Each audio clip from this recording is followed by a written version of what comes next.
Well, if you or a loved one has a food intolerance or an allergy, you need to pay attention to this next story. The FDA is temporarily allowing packaged food manufacturers to substitute ingredients without changing the label, meaning you might not know exactly what is in a certain product. This could spell big trouble if you are allergic to one of those substitute ingredients. Consumer Reports explains why it is happening and how you can make safer choices when you shop.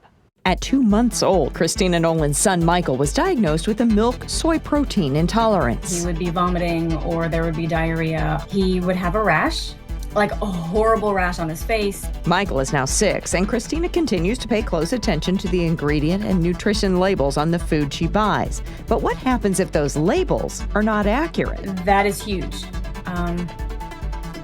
That could cause so many problems. That scenario is now a potential reality. In order to avoid food supply chain disruptions due to the pandemic, the FDA announced in May that it has temporarily relaxed food labeling guidelines. This will allow certain ingredients to be substituted, but the label stays the same. Well, there's real confusion about this temporary policy.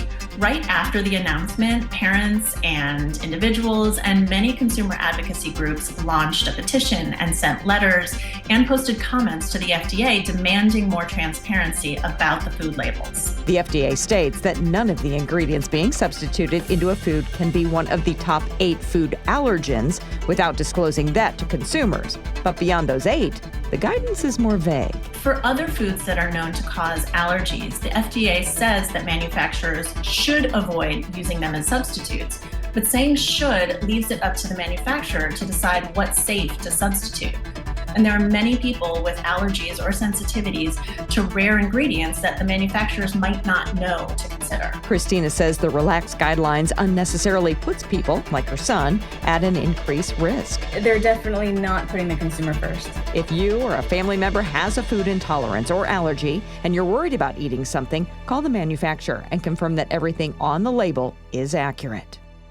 And because the FDA has not set an end date for these temporary rules, Consumer Reports says you should be diligent about following up with manufacturers here in the coming months so that it doesn't become something more permanent. Also worth noting that as of right now, as far as we know, no companies have utilized this temporary policy.